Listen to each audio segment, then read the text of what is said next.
Boa noite. Gostaria de agradecer a presença da doutora Norma, que veio dividir conosco um pouco da sua experiência, da sua vida, e nos deixar um depoimento para o Museu da PRS. É um depoimento assim importante porque para hoje e para o futuro. Então essa ideia assim de que a partir de alguns eventos que ela tenha selecionado e tenha imaginado assim que a marcaram na sua trajetória pessoal, na sua formação como psiquiatra e que tem relação com a PRS.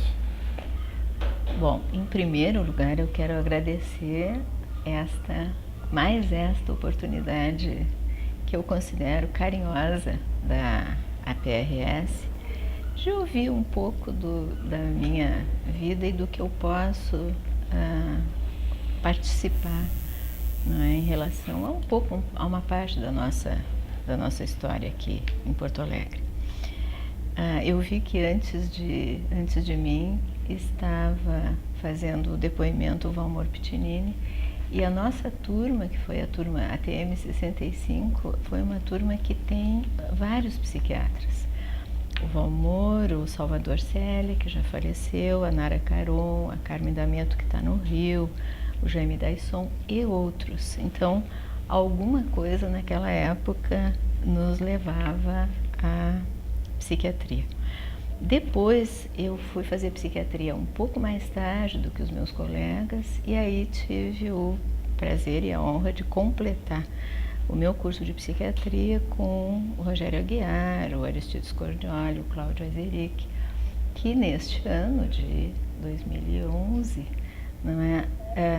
participamos juntos de um momento, para mim, notável, que parece que ficou também documentado, que foram os meus 70 anos, resolvemos que eram os nossos 40 anos de psiquiatria, junto com o nosso paraninfo, que é o Isaac Pechansky.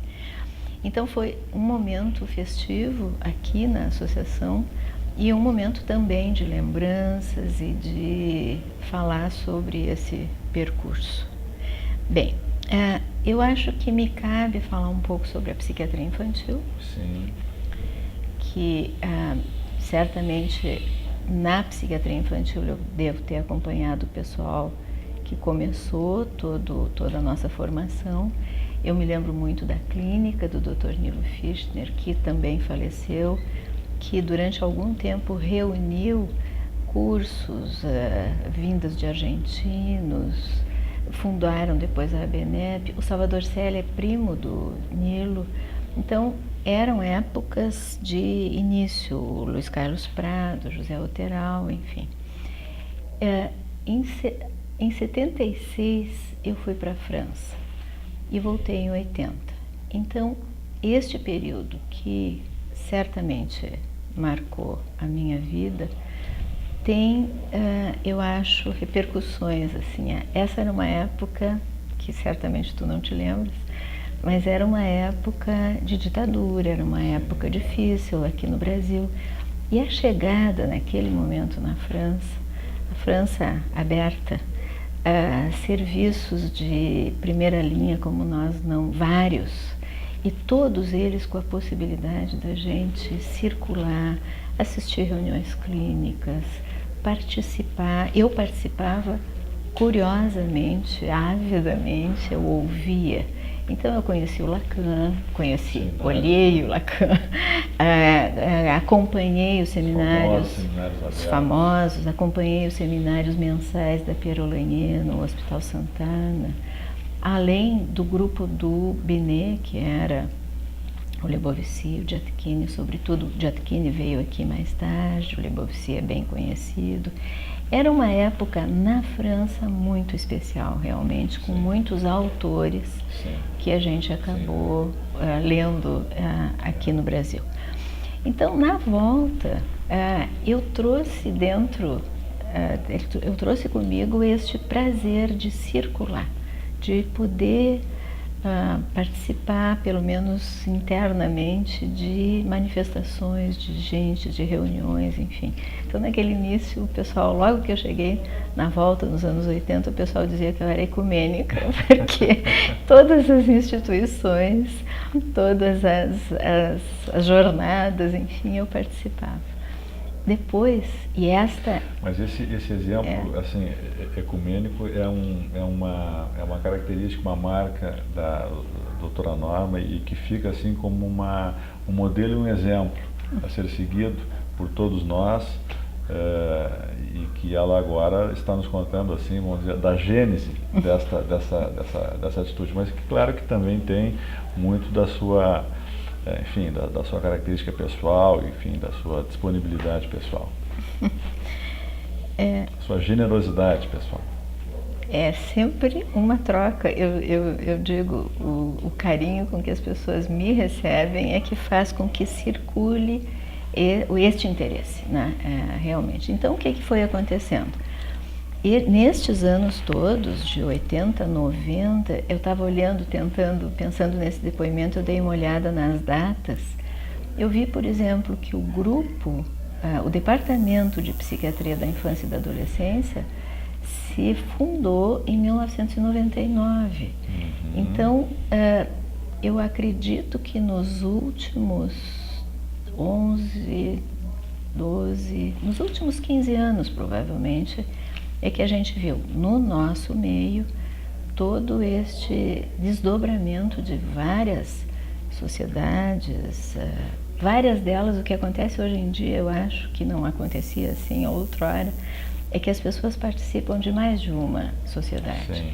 E ao participarem de mais de um grupo, de mais de um estudo, enfim, podem fazer mais essas trocas de tal maneira que hoje eu já não posso acompanhar como eu gostaria, porque os eventos, os encontros, eles se multiplicaram de uma tal maneira, a partir do número das sociedades. Hoje tem 2 sociedades psicanalíticas e mais outros tantos grupos. É impossível, na verdade, acompanhar. A gente tem que fazer escolhas e muitas vezes elas coincidem. Bom, mas tem dentro da psiquiatria infantil, eu acho que é importante assim, quando eu voltei, eu encontrei o CEAPIA, que já estava fundado. O pessoal em geral acha que eu sou fundadora do CEAPIA, não sou. Eu realmente sou uma fiel participante desde então.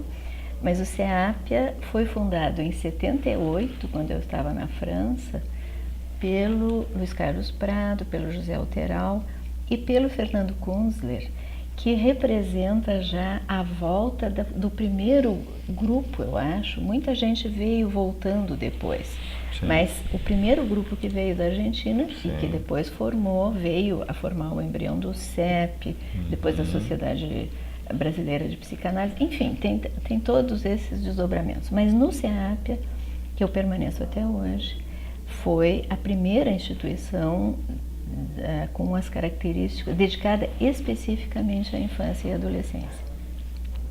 Começou lá essa atividade e sempre fazendo essa espécie de ponte, né, com a psiquiatria em geral e a psiquiatria infantil, então. Depois, eu acho que outro dado interessante, que eu não me lembro exatamente, parece que foi em 87, antes de 90, foi quando começaram os ciclos de avanços aqui na PRS. Sim, 87. Que eu acho uma das atividades realmente mais enriquecedoras. Assim, diretas para os sócios, eu participei de vários grupos e de quase todos os ciclos de avanços, né? Porque, assim como das jornadas, e em 82, 2 anos depois de eu ter voltado, eu fui para a PUC, a convite do Dr. Manuel Albuquerque, que tinha sido meu professor na URGS. E lá também eu fiquei, porque eu sou fiel. Lá também nós formamos, então, um grupo de psiquiatria infantil com gente. Agora a Rogéria entrou na direção vai entrar. Vai entrar na próxima diretoria. Isso, na próxima diretoria. A GIPSE tem estado muito presente aqui. a Esther Litvin um pouco menos e a Maria Lúcia Prates da Silveira. Mas isso acabou se formando um grupo de psiquiatria infantil lá na PUC, mantendo a relação aqui com a PAS. Também a gente sempre tem o departamento de psiquiatria da infância e da adolescência. Eu acho, francamente, eu acho muito interessante que quando eu ganhei em 2008 o primeiro prêmio participação da Associação de Psiquiatria do Rio Grande do Sul, eu fiquei muito encantada e disse que eu achava que não merecia. E eu acho mesmo, o que não significa que eu não fique muito honrada e que não tente de verdade representar o que eu acho que a direção viu na minha participação. Eu acho que ao longo desses anos eu não esperava isso, mas eu acabei me tornando professora. Eu tive muitos alunos na PUC, muitos alunos no CEAP, e eu acho que essa ideia de participar, de estar presente, de aproveitar, de confrontar, de integrar, de discutir, sim, é um modelo verdadeiro. Eu acho que a gente ganha muito com isso. Então, se é assim, que as novas gerações possam realmente seguir e aproveitar esta possibilidade. Exatamente, porque assim, quem convive com a doutora Norma, enfim, os colegas todos têm essa impressão,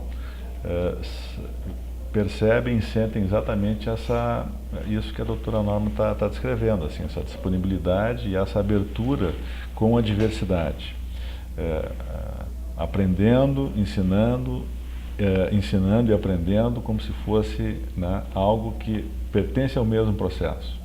Absolutamente certo. Eu acho que a gente se ensina, aprende e se aprende ensinando, e esse circuito todo não se faz permanentemente. Desde muito tempo, eu não tinha certeza que eu ia fazer psiquiatria sequer, e eu fui atendente na clínica Pinel junto com o Valmor e com outras pessoas. E depois eu fui, durante um tempo, eu trabalhei em reabilitação profissional e depois reabilitação infantil. Sim. Tudo o que a gente faz, uma vez eu escrevi alguma coisa sobre a participação em equipe, a possibilidade de trocas com famílias, já com crianças, enfim, também trazendo estas experiências, sempre as experiências vão se somando na vida da gente, mesmo que aparentemente tenham uma diferença ou uma ruptura. Sim. Na verdade não, elas se somam. Né? E a ideia da equipe, da reabilitação como a forma de buscar o que haveria ainda a ser preservado ou desenvolvido, enfim, eu tenho visto nos últimos anos como muitas vezes aquelas sementes de 30, 40 anos atrás, elas vão se desenvolvendo, elas vão se renovando com outra dimensão. Isso é importante, né? Que poder olhar para trás, verificando aquilo que começa como uma semente, mas que se desenvolve na medida em que traz dentro de si um potencial, e que ao encontrar um campo fértil, as coisas conseguem evoluir, porque quando se chega, enfim, numa determinada época cultural, se imagina que as coisas, enfim, elas realmente estão prontas, né? Que elas já aparecem assim. E não, é uma evolução, é um amadurecimento, e quem participou desta evolução tem esta noção que a doutora Norma está nos lembrando aqui agora. Né? Uma outra coisa que eu acho que também é uma discussão até hoje, às vezes, é assim. Nós tivemos, em Porto Alegre, eu acho que a psiquiatria de Porto Alegre se caracterizou naquela época por uma ligação com a psicanálise muito grande. Todos os nossos professores eram psicanalistas E se a gente não fizesse formação psicanalítica, certamente a gente fazia uma formação em psiquiatria dinâmica, Sim. não é? Bom, quando a minha estada na França reforçou enormemente, eu fiz uma imersão nos serviços de psicanálise. E hoje em dia, quando algumas pessoas perguntam, mas será que a gente precisa fazer formação psicanalítica para poder se considerar um psicoterapeuta ou um psiquiatra com uma formação dinâmica? Eu acho, é óbvio que a formação psicanalítica é enriquecedora, significa um tipo de trabalho e um tipo de pertencimento extremamente importante. Mas a gente pode sim ser psiquiatra com uma orientação psicodinâmica, a gente pode estudar a teoria psicanalítica, especialmente quando a gente trabalha com crianças. E essa eu acho que é outra perspectiva destes 30, 40 anos. Cada vez mais, e aí vem um outro aspecto da evolução atual, que são as neurociências. A forma como os estudos de neurociências vêm confirmando tudo que algumas coisas tantas a gente conhecia da psicanálise. Olha, o que é infantil, o que é precoce, Melanie Klein, etc. Marca, enfim. Bom, hoje isso está sendo relido, repesquisado, reestudado, confirmado com outras leituras e certamente nos enriquecendo. Então, esta espécie de entrelaçamento também nestes anos com as neurociências, com a psiquiatria infantil dando realmente base para o entendimento da doença mental, não só como uma hipótese quando a gente trabalha com adultos. Acho que essa também é uma dimensão que eu acabo entendendo, a minha tradução pessoal disto é que o desenvolvimento é muito importante. E aí vem agora, nesses últimos institutos de pesquisa brasileiros, nós temos colegas gaúchos tão importantes como Flávio Kapczynski no Instituto Translacional, como Rode no Instituto de Psiquiatria do Desenvolvimento. Então a gente vê de outras formas o quão importante é esta visão, seja em pesquisa, seja em clínica. Então isso também tem sido uma visão destes últimos. Isso nós estamos assim, é como se nós estivéssemos assim num estágio, né, em que a gente sente, a gente percebe que é uma plataforma que já está posta, né, assim, das neurociências e desses conhecimentos que vêm junto, né, e que é uma semente muito prenhe de potenciais, né, que estão ainda por ser desenvolvidos, né, e que vão, ao fim e ao cabo, se juntando, né, se entrecruzando, né, tem intersecções com conhecimentos, como por exemplo da psicanálise, que já vinham há mais tempo, né, já estavam disponíveis há mais tempo. Eu acho que as próximas, eu não sei, atualmente as coisas andam com uma velocidade tão alta que não dá para prever o que vai. Eu acho que não dá mais para prever o que vai acontecer nos próximos 10 anos. 20, nem pensar.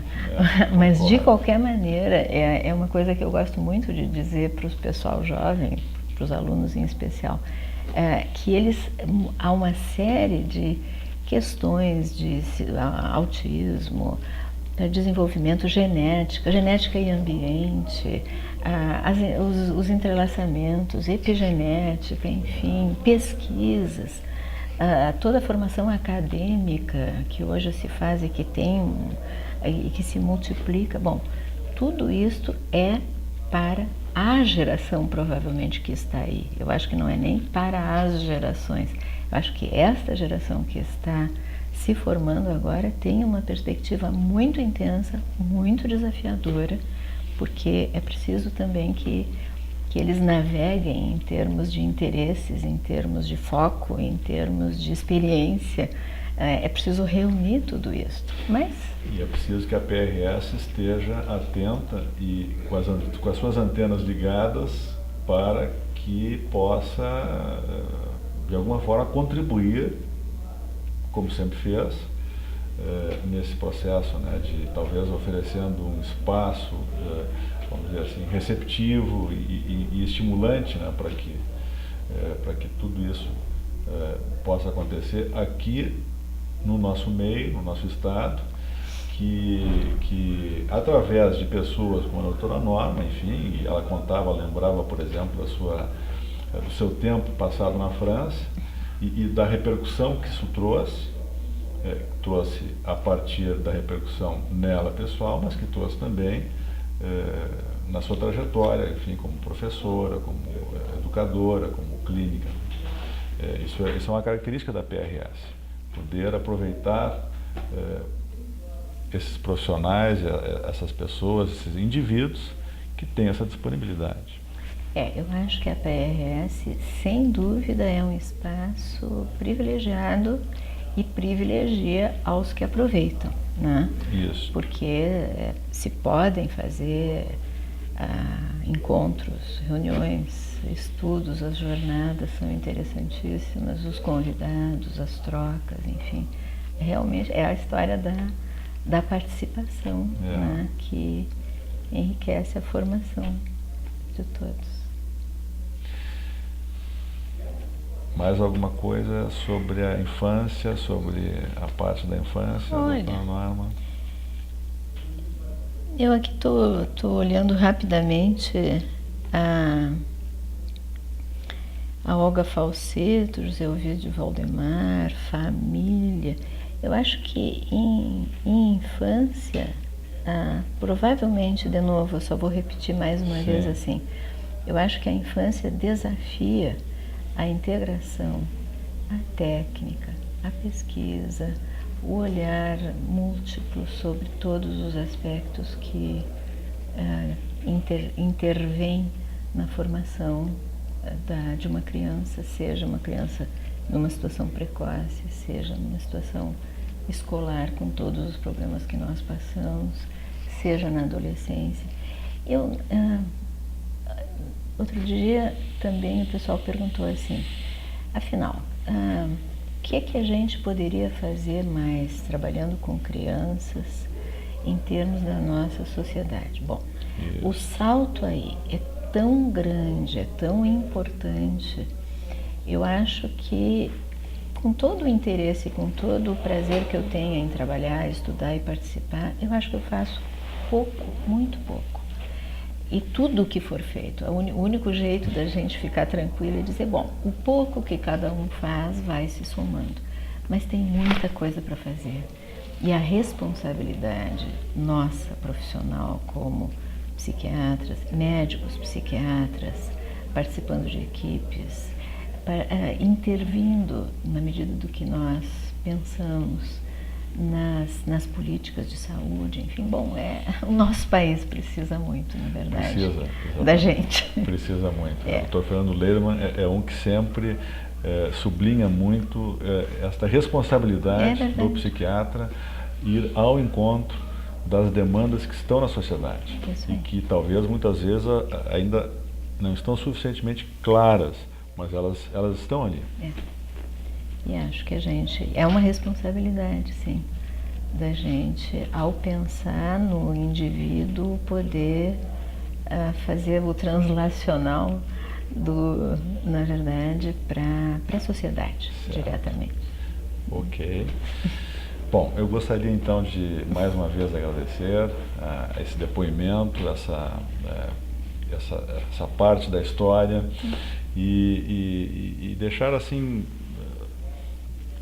expresso, né, que além vamos dizer, do modelo que a doutora Norma permite, enfim, compartilha com todos nós, também a atitude pessoal, assim, emocional, enfim, o valor também como pessoa, que isso não se pode de forma nenhuma dissociar da sua história como psiquiatra e profissional. Muito obrigado em nome da PRS e dos colegas. Eu agradeço de novo. Ok, muito obrigado.